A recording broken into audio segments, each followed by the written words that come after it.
Buenas a todos, bienvenidos al podcast Javier YouTube. Ya sabéis que es el espacio que solemos hacer siempre a finales de mes, en el cual, pues bueno, de una manera más relajada y como digo, en formato podcast, que lo podemos escuchar, por ejemplo, cuando vamos conduciendo, cuando estamos realizando alguna tarea, pues intentamos analizar algunos temas de actualidad de los últimos días del mundo de la ornitología y también repasamos algunas preguntas que nos han llegado por parte de los suscriptores que puedan ser interesantes para vosotros, las últimas encuestas que hemos publicado también en el canal y alguna fotografía un poco como juego. De tal manera que hoy, pues como en los otros formatos, vamos a intentar hablar de muchos temas y vamos a empezar directamente hablando de asuntos de actualidad, que seguramente sean los que más os llamen la atención. Vamos a empezar con una noticia, porque a día de hoy el tema de la actualidad, pues todo está relacionado, parece que todo gira con el tema de la Ley de Bienestar Animal, que finalmente se aprobó en el Congreso, aunque todavía le faltan algunos pasos para ir adelante. Pero esta primera noticia, en principio, no está relacionada directamente con ello. Ahora vamos a ver que indirectamente un poquito sí.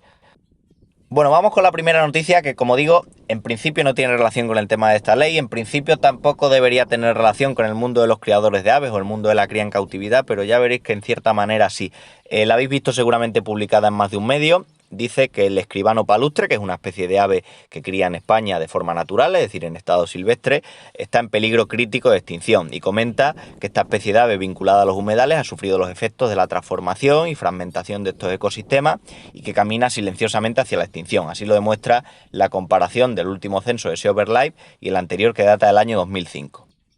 Eso de peligro crítico, desde luego, nos llama mucho la atención, pero tristemente estamos acostumbrados a ver este tipo de noticias y todos los años vemos que en todo el mundo no solo especies que estén en peligro de extinción, que las hay y continuará habiendo, sino especies directamente que se extinguen y todos los años ocurre por el tema del cambio climático, por el tema de la intervención humana, de que se deforestan zonas, lo vemos típicamente en zonas del Amazonas, en el sudeste asiático, etcétera, etcétera. Sin embargo, no es tan común ver este tipo de noticias dentro de España. Bueno, simplemente comentan esta situación y lo comento en este podcast precisamente porque esta misma publicación la han comentado algunos criadores en redes sociales de forma intencionada porque comentaban que de qué manera se podía luchar con este tipo de situaciones y comentaban que una de las posibles maneras, por supuesto, era potenciar en cautividad este tipo de aves para intentar salvarlas, que desde luego puede considerarse un tema polémico, pero ahí es donde está el debate. Como ya sabéis, hay una tendencia clara por parte de la sociedad, como digo, a ese animalismo que poco a poco va ganando terreno en muchos aspectos, y una tendencia por parte de la sociedad a pensar que la cría de aves en cautividad deberían estar todas libres, etcétera, etcétera. Bueno, lo habéis visto con mucha frecuencia este tipo de comentarios. Bueno, pues precisamente yo pienso que la mayor forma o el mayor plus que podemos tener los criadores de aves, y es un lema desde luego muy antiguo, es lo del tema de criar es preservar, es decir, no solo criamos por ocio o por jugar un poco a ser Dios con el tema de la genética, como muchos comentan, sino que también es una manera de preservar cepas de especies que puedan estar también en peligro, que puedan en un futuro tener riesgo. Y un tema relacionado con esto es, por ejemplo, el tema del cardenalito. Con el cardenalito de Venezuela, que es un pájaro que se criaba en Sudamérica, de forma natural, vivía en la zona de Venezuela y demás. Ya sabéis que es un pájaro rojo con la cabeza negra, que llama mucho la atención, que es parte de la historia de la canaricultura, porque gracias a ese pájaro, con sus cruces con los canarios, se consiguieron los canarios con fato rojo. Todos los canarios con fato rojo proceden de ahí. Bueno, pues siempre ha habido mucha crítica hacia los criadores, en el sentido de que digamos, al popularizarse este pájaro y al empezar a cruzarse con el canario, pues bueno, hubo mucho interés de importar aves directamente que vivían en estado silvestre, ahí en esa zona. Se importaban, por ejemplo, a Europa en grandes cantidades. Evidentemente muchos fallecían en esta situación y viendo solo esta parte, podemos considerar que los criadores de alguna manera contribuyeron a reducir mucho las poblaciones de estas aves. Si analizamos un poquito más el asunto, vemos que no solo hubo esa contribución por parte de los criadores en su día, sino que también el mayor problema para este tipo de aves era que, bueno, en el medio en el que vivían, pues bueno, iba desarrollándose el tema de la ganadería, el tema de agriculturas intensivas, etcétera, etcétera. La población iba perdiendo. También hay que considerar que Venezuela no es uno de los países que tenga una situación más económica, más bondadosa, en el sentido de que pueda contribuir con grandes cantidades de dinero a mantener esta especie. Y ya estamos viendo, con este tipo de comentarios, estamos viendo que no solo el criador pudo motivar esto. Pero bueno, podríamos decir que el criador ayudó a que esta población de aves decayera mucho, con lo cual el criador es malo. Pero sin embargo, el criador precisamente consiguió una cosa: gracias a que se trajeron esos animales, gracias a que llegaron a criar en cautividad, pues bueno, fueron asentando poblaciones en cautividad, de tal manera que llegó un momento que al criador no le interesaba traerse esos pájaros silvestres directamente de Venezuela, que podían fallecer o no adaptarse, sino que prefería evidentemente criar con pájaros que hubieran nacido en cautividad. A día de hoy tenemos una gran cantidad de criaderos de cardenalito en Europa, todos descendientes de pájaros que han nacido en cautividad, y nadie se plantearía importar aves de estos medios silvestres, sobre todo porque no tienen esas garantías de criar como los que han criado en cautividad. De tal manera que el criador a día de hoy está contribuyendo a mantener esa especie, y no solo está contribuyendo a mantenerla, sino que lo que está haciendo es que, gracias a los conocimientos que ha ido desarrollando a lo largo de los años en la cría, pues ese conocimiento puede ayudar incluso muchísimo más que muchas de las inversiones que hayamos podido encontrar por parte de estados y por parte de organizaciones y demás, potenciar la cría en cautividad. Entonces, partiendo de este ejemplo que hemos dicho con el cardenalito, podemos pensar que, como ciudadano, por ejemplo, veo que el escribano palustre está en peligro y me gustaría que mi país tomara acciones o actuara para evitar que esa especie se extinguiera, bien trabajando a través del medio, manteniendo sus humedales, evitando, por ejemplo, temas de agricultura intensiva, de explotación excesiva de acuíferos y demás, o bien también trabajando la posibilidad en algún centro, con especialistas o lo que sea, de intentar criar en cautividad esta especie para que en un futuro pueda asentarse. Cosas, por ejemplo, como ese gran trabajo que están haciendo centros como el Loro Parque de Tenerife, con muchas especies de citácida, que contribuyen mucho no solo a criar en cautividad, sino conseguir que esas especies criadas en cautividad luego se asienten en medio silvestre. Pero pensándolo bien, aunque tuviéramos mucha suma de dinero para aportar a un centro especializado con técnicos para poder criar, nunca hay que obviar la participación que podría tener un criador privado, es decir, personas que tienen conocimientos de la cría, que tienen capacidad para ello y que de forma muy posiblemente altruista lo que haría es potenciar la cría. Y aparte ocurriría un poco como lo que estamos hablando con el cardenalito, es decir, no solo es que un centro potencie la cría, sino que si estamos hablando de que hay cientos de criadores que están trabajando, esos cientos de criadores van a vivir experiencias diferentes. Yo crío canarios igual que crían muchísimos compañeros de los que están viendo este vídeo,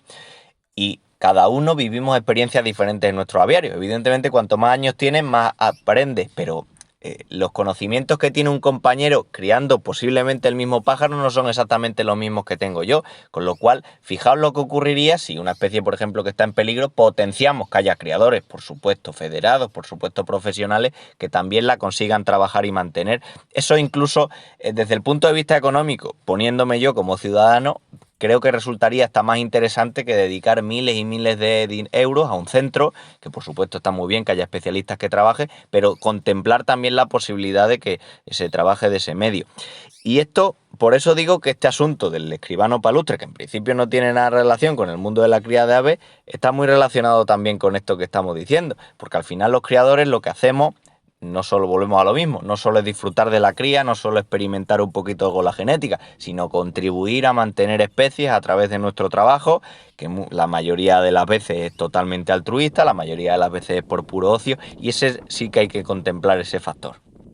Vamos ahora con una segunda noticia, que esta sí que tiene que ver directamente con el tema de la ley del bienestar animal. Sobre todo ya sabéis ahora que se ha aprobado a nivel de Congreso, aunque todavía queda por pasar por varias fases, tiene que pasar por el Senado y demás, con lo cual no podemos considerarla que esté aplicada como tal, pero evidentemente esta noticia ha vuelto a salir de nuevo en los medios de comunicación generalistas. Por distintos motivos. Por un lado, los medios de comunicación que digamos son del palo contrario al que gobierna a día de hoy, pues la han utilizado como una arma más para mostrar pues todas esas leyes que estamos viendo que puedan ser polémicas, la ley del bienestar animal, la ley del Solesí, la ley trans, etcétera. Y también ha salido en medios, digamos, partidarios del propio gobierno como una manera de mostrar que, bueno, otro éxito más que ha podido tener el propio gobierno. Y el caso es que estaba viendo yo una entrevista en la radio, precisamente, no recuerdo el medio, pero estaban entrevistando a una persona que es muy relacionada con el mundo de los canaricultores y muy relacionada con el mundo de la ornitología. Me parece que es periodista, Miguel del Pino, creo que no sé qué edad tendrá, pero ya es una persona mayor y es bastante conocida en el ambiente porque escribe de vez en cuando artículos y columnas hablando sobre todo de manera muy sensata, hablando de todo esto, del mundo de la ornitología, del mundo de la cría de aves, sobre todo relacionando con todo este asunto del bienestar animal y con todo esto del animalismo y demás. Y puntualizaba dos cosas que creo que son bastante interesantes. Una de ellas es que decía que los ciudadanos en parte hemos cometido el error de ponernos a debatir sobre situaciones surrealistas. Y eso es uno de los grandes problemas de leyes como esta. Es decir, cuando es una propuesta que no ha pasado por ningún especialista, que no ha pasado por alguien que tenga conocimientos en el tema, evidentemente son situaciones que no son debatibles. Eso me parece una reflexión bastante simple, pero que tiene mucha profundidad. Y otro tema que comentaba es que, claro, una vez que llega a aplicarse esta ley, pues bueno, habría algunas personas que dijeran, bueno, dentro de lo que cabe a mí, personalmente yo que crío tal especie, pues no me afecta, con lo cual sin problema. Pero ahí es donde está el error, es decir, cuando permitimos que este tipo de propuestas se aplique, aunque no me afecte a mí, estamos permitiendo que en un futuro puedan llegarse a aplicar otras propuestas que sí que me lleguen a afectar. Con lo cual, es un poco también como lo pasó con el tema silvestrismo, es decir, cuando empezaron todas las polémicas con el silvestrismo, a la mayoría de criadores de canarios, por ejemplo, le importaba muy poco el tema, es decir, bueno, pues al final prohibirán el silvestrismo y tal, pero no dejaba de ser para muchos grupos un pequeño paso para posteriormente llegar a también plantearse la cría de aves. Hace unos años veíamos todos muy lógico que se prohibiera el silvestrismo, porque claro, era capturar aves del medio, etcétera, etcétera, lo veíamos como poco correcto y sin embargo ni nos planteábamos la posibilidad de que se pudiera contemplar que la cría de canarios o la cría, por ejemplo, de la persona que tuviera periquitos en casa fuera debatible. A día de hoy hemos llegado a ese punto, con lo cual creo que el señor Miguel del Pino deja ahí dos reflexiones bastante interesantes en su entrevista. Bueno, y ahora lo que estamos viendo, también una noticia relacionada con esta ley, esta persona que estáis viendo en la foto es Jesús Pérez Vallés, que es un criador muy conocido dentro del mundo de la ornitología, no solo por su faceta de criador, sino también porque, bueno, uno de los trabajos que él realiza, evidentemente, es contribuir a un transporte de muchos de los pájaros de grandes criadores que viajan a distintas zonas, se importan a distintos países, etcétera, etcétera. Pues bueno, tiene una empresa que lo que hace es transportarlo, por supuesto, con las mejores condiciones y cumpliendo con todas las garantías. De hecho, la foto me parece que está tomada en el centro de carga aérea de Madrid-Barajas, del aeropuerto, con unos pájaros pues, que estará exportando a la zona que sea. Con el tema de la ley de bienestar animal hemos comentado en muchas ocasiones que, claro, afectaba no solo a criadores o aficionados que no vivieran de ellos, sino también a muchos negocios, y hablamos típicamente de tiendas animales, pero hay empresas mucho más específicas que cumplen una función, es decir, como empresas, por ejemplo, aunque sean minoritarias, que se dedican al transporte de este tipo de animales en las mejores condiciones sanitarias, que no hay tantas, porque, por ejemplo, de todas las empresas de mensajería que conocemos típicamente, pues ¿cuántas se dedican al transporte de aves a día de hoy? Pues evidentemente hay que plantearse también que cuando tenemos estas leyes también nos va a afectar a empresas que podemos considerar pequeñas en el sentido de que son muy empresas concretas, que se dedican a un trabajo muy concreto, pero también pueden ser afectadas por este tipo de leyes. Y al final yo no conozco personalmente a este criador, desde luego, lo conozco de vista, evidentemente, de visitarlo en muchos concursos y tal, pero cumple una función, está haciendo un trabajo y evidentemente si los criadores le pagan y evidentemente si vive de ese trabajo es porque los pájaros viajan en las mejores condiciones, no se producen problemas, etcétera, etcétera. Pues también tenemos que plantearnos que este tipo de leyes pueden afectar a este tipo de negocio. Y ya vamos a dejar el tema de la ley de bienestar animal de momento aparcado. Ya sabéis que en todos los podcasts tenemos que hablar un poquito de esto porque es de las cosas que más nos afectan al mundo de la ornitología, pero vamos a hablar ahora de dos noticias que son un poquito más exóticas. Por ejemplo, aquí veíamos un comentario en redes sociales de un compañero, de Miguel Ángel Jiménez, que hablaba acerca de China y en su relación con el mundo de la ornitología, porque tendemos a hablar siempre, bueno, cuando hablamos del campeonato mundial en no sé dónde, pero realmente hablamos de que hay dos centros tradicionales famosos dentro de la ornitología, lo que es Europa y los países sobre todo,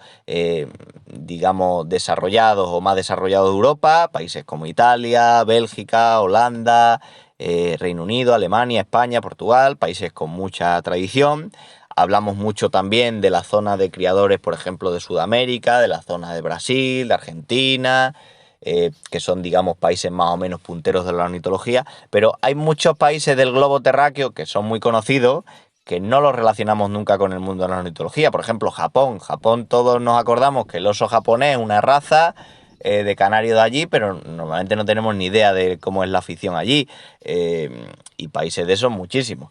Y aquí comenta el criador que, por ejemplo, China es un país también muy interesante en ese sentido y que un mundial en Asia, que de alguna manera se planteó cuando se propuso la idea de hacer el mundial en Estambul, que finalmente no fue tan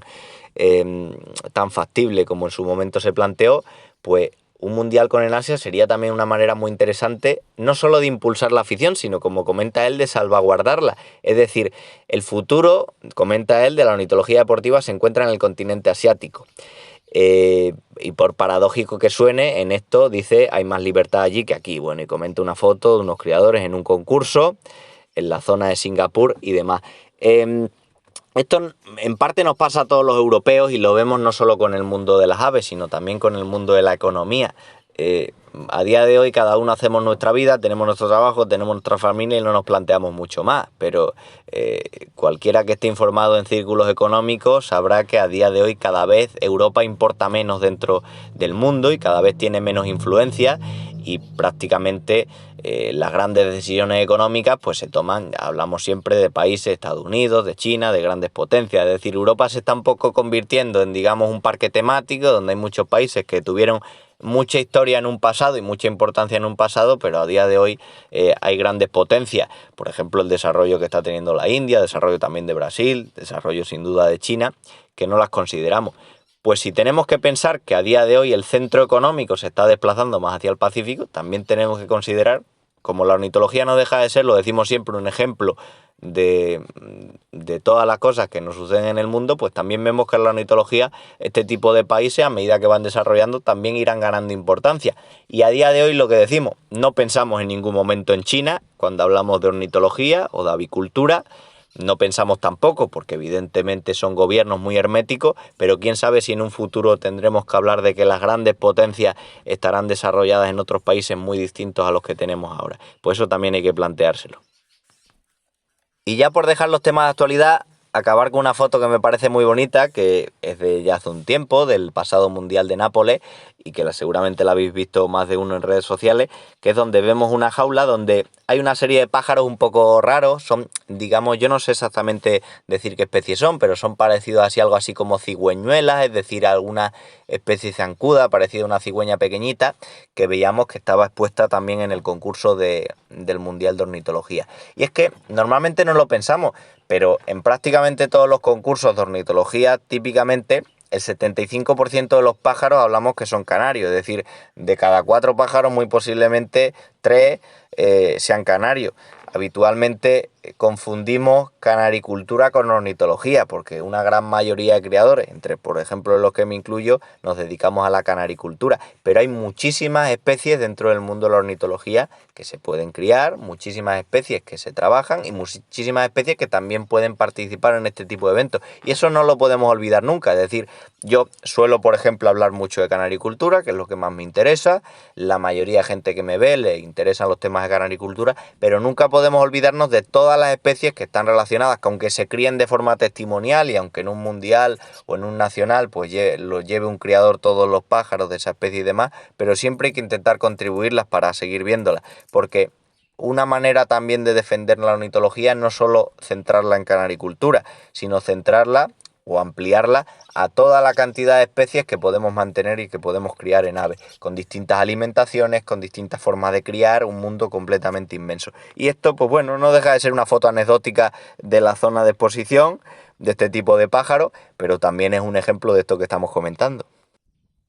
Bueno, aparcamos la actualidad y vamos ahora con preguntas de los suscriptores. Hoy en este vídeo he cogido 4 preguntas que me parecen bastante interesantes, un poco para hacerlas un poco variadas, hablando de enfermedades, de genética y demás. Primera pregunta nos comenta el compañero Mar Montero, que dice si en un jaulón de metro es posible juntar 4 o 5 machos o se pelearían y qué solución pudiera haber. Solo por hobby, no por cría, muchas gracias de antemano. Bueno, en principio en un jaulón de metro podemos tener más cantidad de esos pájaros que está mencionando, es decir, 4 o 5 pájaros en un jaulón de metro están muy cómodamente, tienen un espacio de sobra para convivir. El tema de las peleas en los machos, ¿cuál es? Realmente los machos, una vez que está sentada la jerarquía dentro de una jaula, los machos no van a tender a pelearse, es decir, siempre asumen una jerarquía de que hay uno más fuerte, otros más débiles. Esos más fuertes pues tienen más prioridad a la hora de ir a comer, a la hora de beber y punto. Cuando suelen surgir los conflictos, y eso no solo pasa en el mundo de las aves, pasa en todos los animales, es cuando quitamos un animal de eso y podemos romper esa jerarquía, o cuando metemos otro animal dentro del lote y podemos provocar que, bueno, surja una nueva rivalidad entre el que se considera más fuerte, las peleas y tal. Lo vemos con todo, lo vemos con toros, lo vemos con animales salvajes, con cualquier situación. Y los machos en general sí que una vez llegado el periodo de celo, más o menos, sobre todo en la época esta de primavera que se van encelando, pues es donde vamos a ver que se ponen más frecuentemente este tipo a producirse peleas y pueden entrar en conflicto. A nadie le gusta ver que los machos se peleen, pero bueno, es parte de la convivencia. Realmente, por ejemplo, en Canario es muy raro que una pelea entre machos pueda conllevar a que acabe falleciendo alguno de ellos, a que tenga lesiones graves. Evidentemente, si llegan a ese extremo los separaríamos, pero la mayoría de veces las peleas lo que ocurre es que al final se asienta uno como el líder y al final el otro, pues bueno, acaban medianamente conviviendo. Y ese tipo de peleas, digamos, peleas normales sin heridas, pues también contribuyen a que los pájaros puedan mantenerse con una buena salud, en el sentido de que ya sabéis que los machos, si tienen tendencia a engordar, pues van a tener menos capacidad fecundante, con lo cual si están todos, por ejemplo, en el periodo de cría en una misma jaula, y se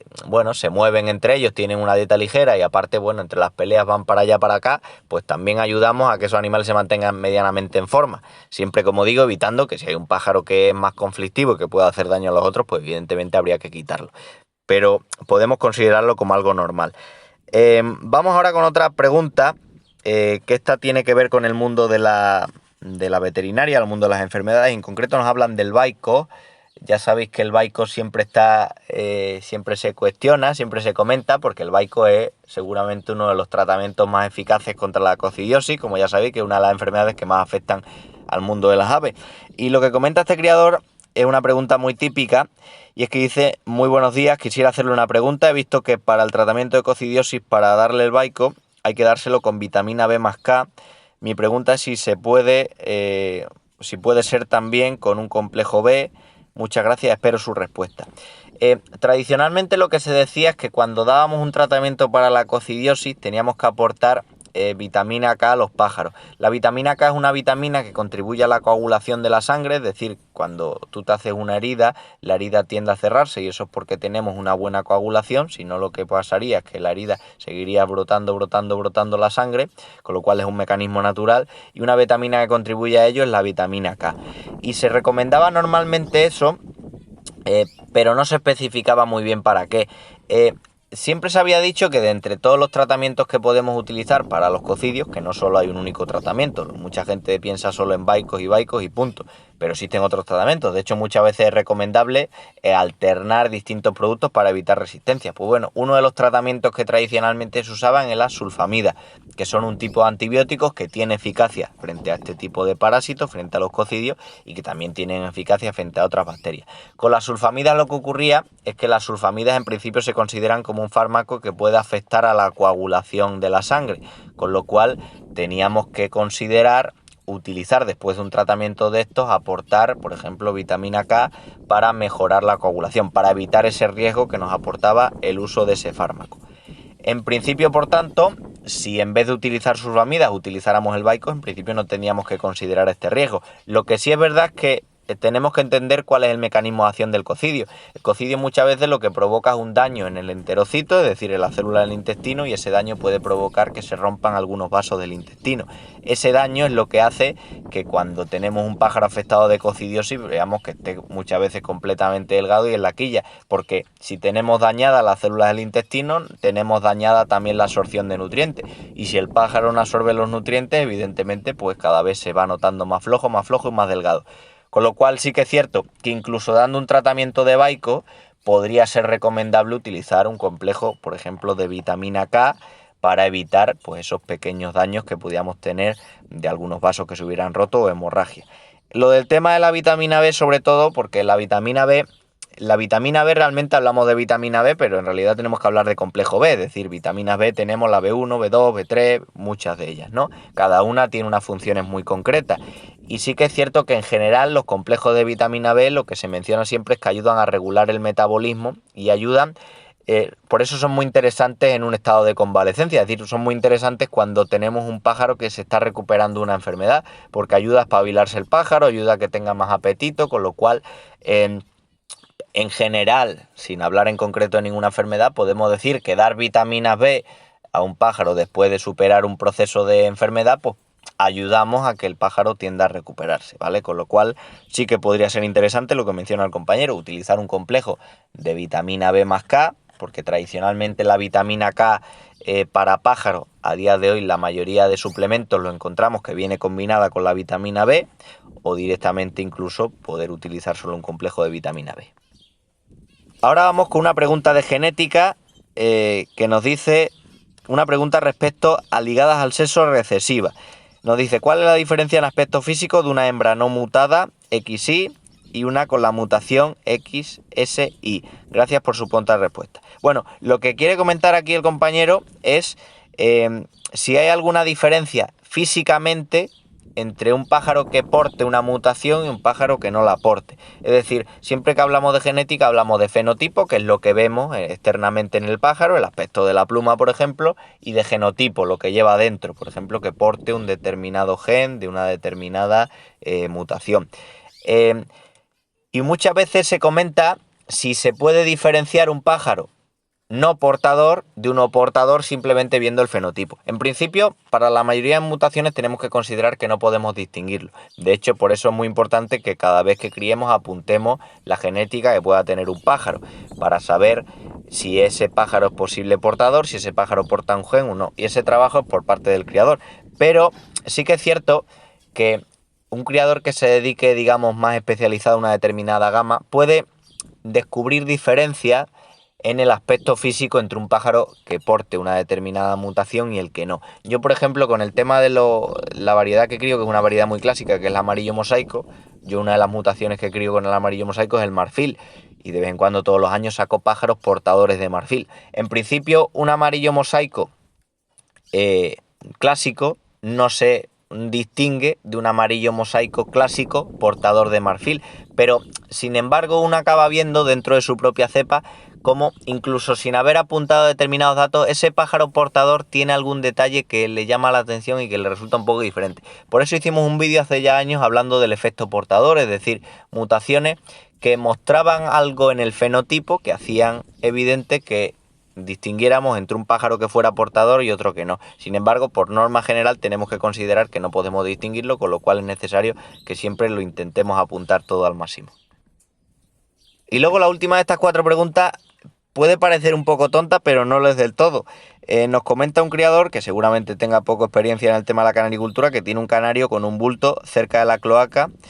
y no sabe si puede ser un quiste, porque lo comenta precisamente en un vídeo en el que hablamos acerca de los quistes de pluma. Dice que el bulto se ve amarillo como por dentro. Bueno, lo más probable que esté viendo este criador es que precisamente tiene un pájaro que tiene un quiste de pluma en la zona, por ejemplo, de la cloaca, cerca de la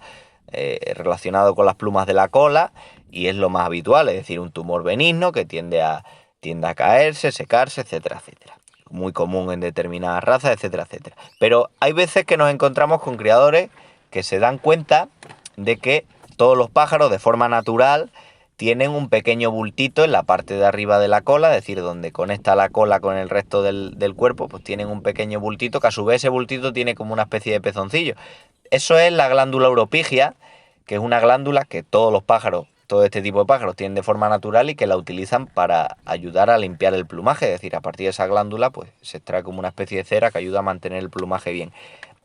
Lo comento porque aunque parezca la cosa más simple y aunque todos los criadores sepan que todos los pájaros tienen ese bultito de forma natural, que es la glándula uropigia y que es bueno que lo tengan, pues hay criadores o personas que compran un canario, un pájaro, y la primera vez que ven eso se piensan que, bueno, pues tiene un tumor, una enfermedad, cuando es la cosa más normal del mundo. No se nos puede ocurrir ni siquiera ni plantearnos la posibilidad de quitarla. El pájaro la tiene de forma natural y el pájaro eso es lo que le ayuda, como digo, a acicalar el plumaje. Pero muchas veces cuando nos vemos preguntas de gente que dice, es que él he visto un bulto, pues tenemos que contemplar la posibilidad, aunque lo más probable es que sea un quiste, tenemos que contemplar la posibilidad de que esa persona lo que haya detectado es la glándula uropigia, porque lo que no podemos hacer es recomendarle que ese bulto lo quite por cirugía y tal, porque la glándula uropigia sí que en principio, si no hay ningún tipo de lesión, siempre debe mantenerla al pájaro. Y toca ahora hablar, para ir terminando el vídeo, del apartado de comunidad, porque ya sabéis que no solo en el canal y en otros canales no solo se publican vídeos, sino que también se publica mucho contenido que puede ser interesante. Por ejemplo, encuestas. Ahora vamos a ver 2 encuestas que hemos hecho este mes. artículos también del blog, que ya sabéis que publicamos. De hecho, el blog surgió antes que el propio canal de YouTube. Publicamos artículos periódicamente y en concreto este mes hemos publicado un enlace para poder ver la revista Pájaros, que ya sabéis que la tenéis gratuita en la web de FOSDE, pero bueno, directamente ahí la podéis sacar. Ya ha sido publicada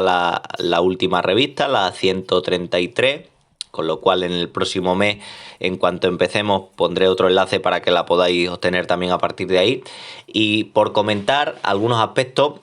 también por ejemplo de la última fotografía que hemos publicado a modo de juego. Hemos publicado una fotografía en el canal hace 2 días que la habéis podido ver, en la cual se ve la imagen de un pájaro que evidentemente resulta un híbrido. De hecho lo comentamos ahí, pero la pregunta es de qué 2 especies es. Con los híbridos esa es la gran pregunta que nos hacemos cuando vemos un híbrido en un concurso.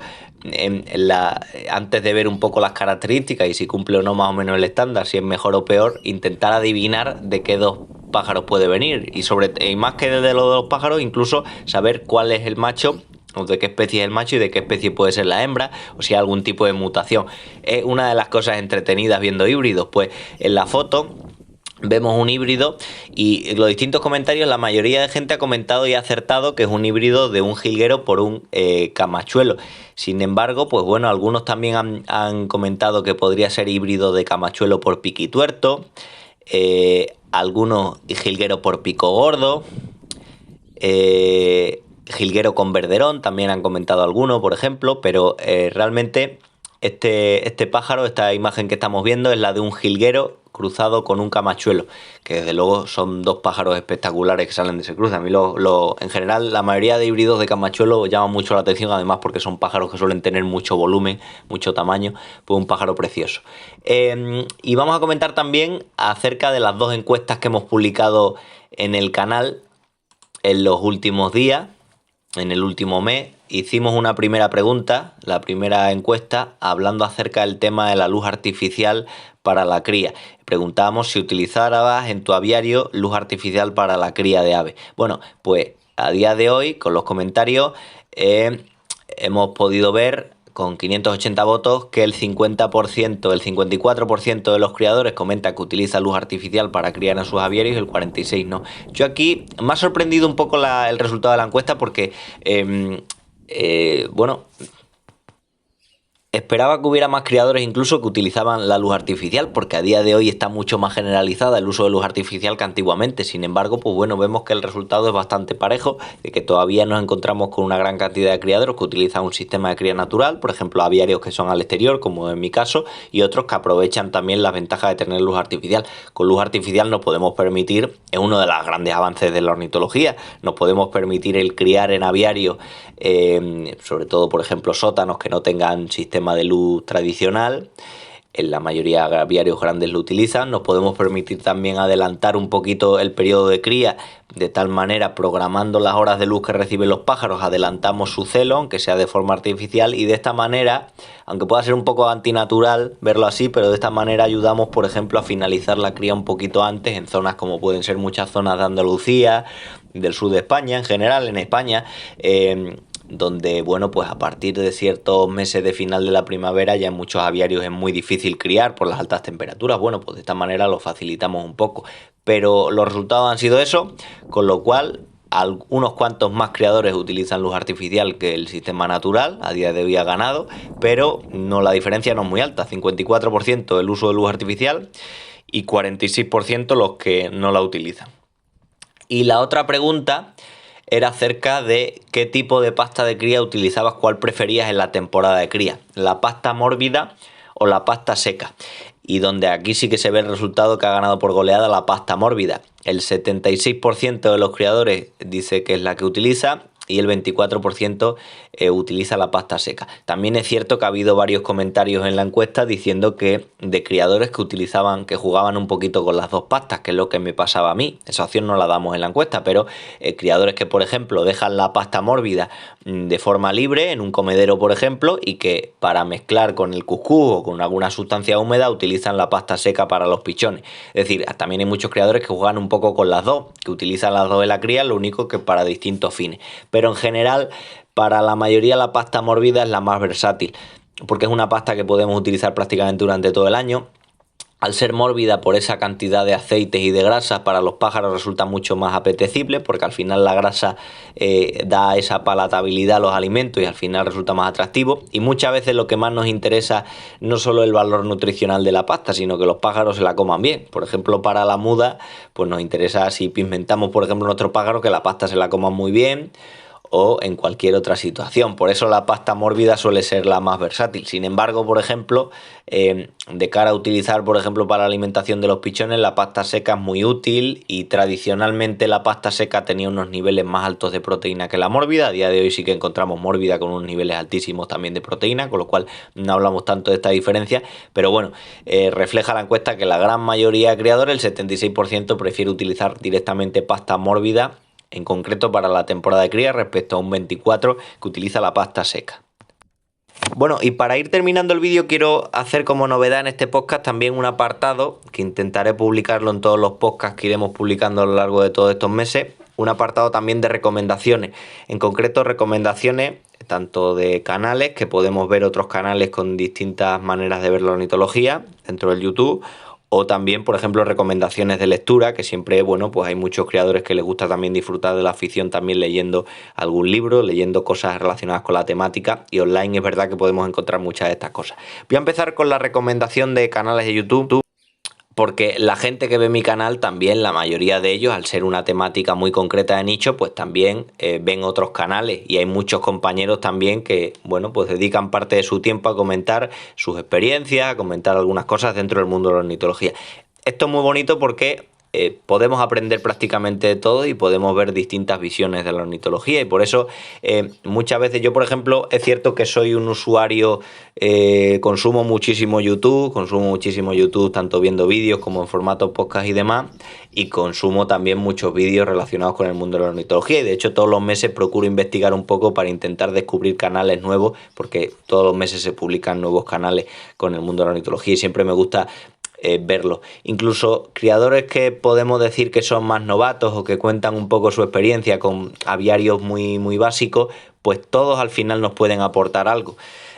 Con unos aprendes más, con otros aprendes otros, con otros se dedican más al entretenimiento, otros no, pero siempre todos aportan algo, y sobre todo lo bueno de un canal es que a todos ayudan. El otro día estaba comentando, por ejemplo, con un compañero que tenía un canal, bueno, pues que muy pequeñito, que apenas tenía a lo mejor 10 o 12 visualizaciones en un vídeo, y que eso de alguna forma le desmotivaba a seguir, pero al contrario, o sea, partiendo de que no lo tenemos que considerar como un negocio, tenemos que pensar que, bueno, aunque te hayan visto 10 personas, pues seguramente una de esas 10 personas la hayas podido ayudar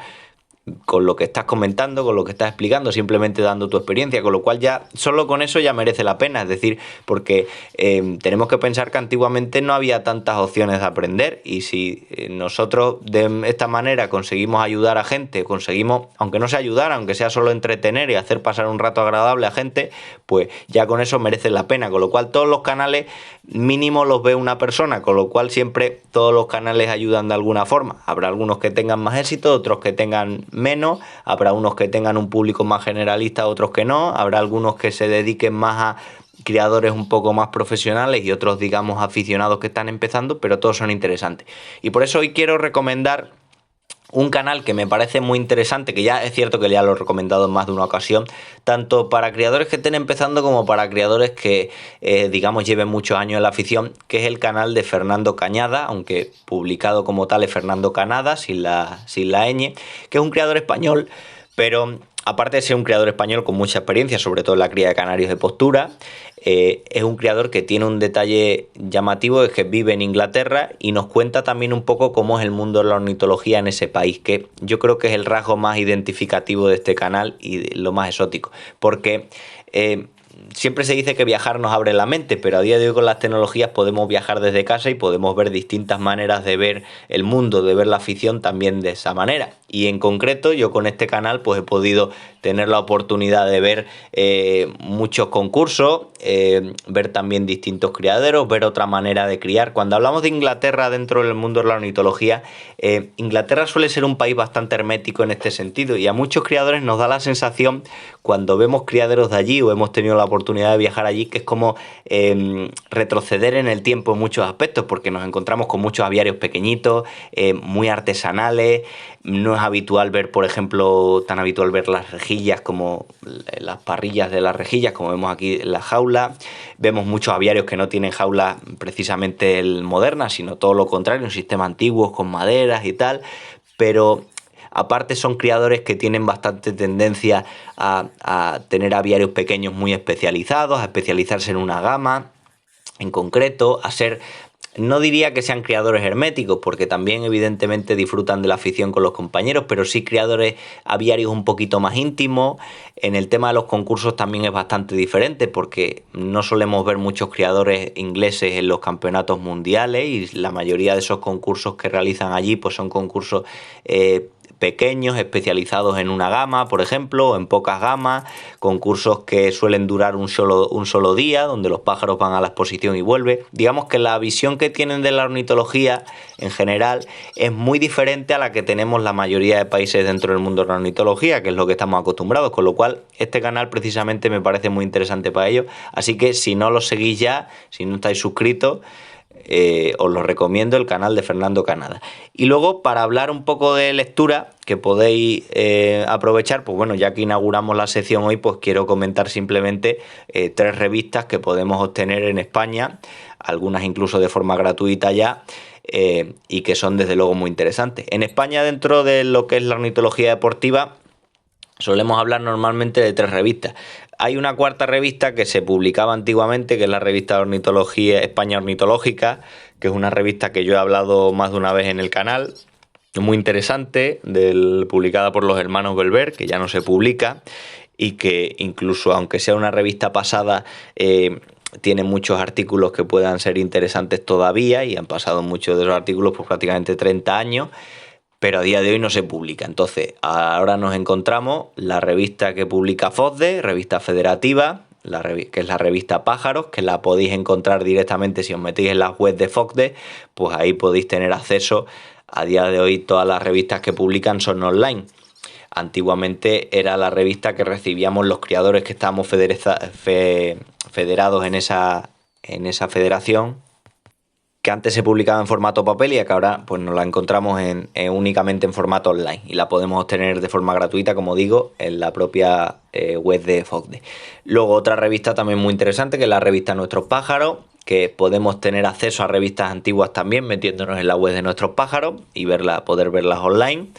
De los distintos artículos más recientes que se van publicando, pues ya tenemos que estar, digamos, con usuario y contraseña. Y luego otra revista que sí que todavía nos la podemos encontrar y podemos suscribirnos y vemos en formato papel, que es una auténtica maravilla, sobre todo en fotografía, y que tiene artículos técnicos muy interesantes, la revista Ornitología Práctica, que es la única que en principio nos podemos encontrar todavía en los kioscos de forma tradicional. Pero lo bueno que tiene es que si nos apetece y si queremos gastar el dinero, no digo gastar el dinero, sino contribuir a que siga publicándose este tipo de contenido en papel, pues podemos ver ese tipo de revistas, y si por lo que sea no tenemos capacidad económica, pues tenemos la opción de poder leer artículos directamente gratis de muchas otras webs, con lo cual siempre es interesante. Así que nada, espero que este podcast os haya gustado. Ya sabéis que espero comentarios, que comentéis sobre todo los temas relacionados con esas noticias de la actualidad que hemos estado hablando, a ver cuál es vuestra opinión, y nos vemos en los próximos vídeos. Un saludo.